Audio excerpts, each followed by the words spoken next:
近日，土耳其总统埃尔多安宣布10国大使为不受欢迎的人，但是2天过后迅速跳反，改变了自己之前的决定。那么，土耳其与西方的关系为何总在反复横跳中取舍？难道真的是埃尔多安怕了美国吗？Hello， 大家好，欢迎收看本期迷彩虎，我是虎妞。土耳其总统与西方国家的新一轮交锋引起了国内外一片轩然大波。就在10月23日的集会上，土耳其总统埃尔多安表示，因为有10个国家的大使发表了敦促土耳其释放在押土耳其公民的联合声明，埃尔多安强烈不满。他声称这些大使发表的联合声明对土方来说是没有教养的，随意插手干涉土耳其内政。随后，愤怒的埃尔多安直言，这些外交官不能跑到土耳其外交部指手画脚，对土耳其的家务事吆五喝六。埃尔多安正式表态，自己宣布这些国外大使为不受欢迎的人。埃尔多安的强硬姿态赢得了国内土耳其民众的热烈支持。所谓不受欢迎的人，在土耳其的外交语言里被人们认为是一个即将进行驱逐的警告。土耳其曾经在8年前以不受欢迎的人为名，驱逐了埃及驻土耳其大使。而近些年来，土耳其与西方的关系并不是那么称心如意，尤其是土耳其采购俄罗斯顶级防空导弹的做法，令美国人感到十分的不满，因此冻结了向土耳其出售 F-35隐形战机的计划，并且扣留了土耳其预付的14亿美元定金。埃尔多安对此针锋相对，声称还要考虑购买俄罗斯苏57战机。此次在外交领域，这部分西方国家又针对土耳其的内政问题联合向土耳其施压，这在埃尔多安看来是无法容忍的，而且又使用了不受欢迎的定调来定义这些西方大使。因此，世界各大媒体的观察家普遍认为，埃尔多安实质上已经下达了逐客令，此举将给土耳其与西方国家的关系造成难以估量的影响。但是，仅仅2天之后，土耳其总统埃尔多安正式发表电视讲话，表示撤回驱逐这10名大使的决定，因为这些大使更正了声明内容，所以这个逐客令就不下了。但是西方媒体认为，土耳其明白翻脸的后果，这是埃尔多安自己找台阶下，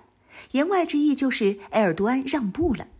虎妞认为，埃尔多安此举可以说是和法国类似，一脉相承地继承了法国人优良的投降传统。法国在此前的英美法澳4国核潜艇事件中，撑了不到1周便向美国宣告投降，而埃尔多安不到3天就极限反转，投降速度简直比法国还快。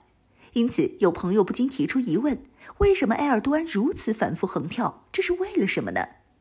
虎妞觉得，虽然西方对土耳其的内政干涉让埃尔多安对其非常不满，但是由于经济上对于西方国家有依赖性，土耳其方面与西方国家的关系不能彻底的撕破脸。要知道，埃尔多安批评的这10个国家包括美、法、德、新、加等国，尤其是德国。德国是土耳其最大的贸易出口国，换言之就是军事承包商。美国则是土耳其空军战机和机载武器的主要供应商。之前的 F-35采购案以土耳其的妥协而结束，美国打算使用 F-16战机代替 F-35提供给土耳其，但和土耳其的空军交流终归是没有中断的。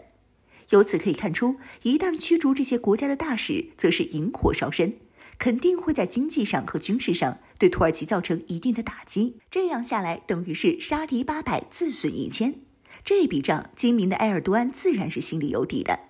而且就在10月23日，埃尔多安针对10国大使的批评发出之后，土耳其的货币与美元比值发生了波动，呈下跌趋势。早在2018年，土耳其就爆发过货币危机，土耳其里拉对美元比值连续下跌，到现在都没有恢复到之前的水平，土耳其经济着实受创不小。因此，鉴于土耳其国内的糟糕经济情况，埃尔多安势必要借外部矛盾转嫁国内的压力。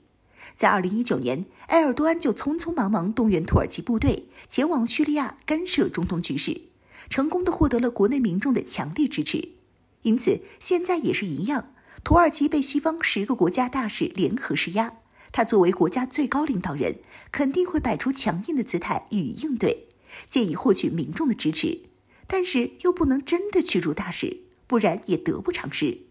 通过一定的外交手段，让这10国大使修正声明，来放弃逐客令，也能在国内让大家认为，正因为埃尔多安的强硬，才迫使这些傲慢的大使们做出了让步。这也是土耳其的另一种胜利。到头来，还是埃尔多安赢得了土耳其民众的信任。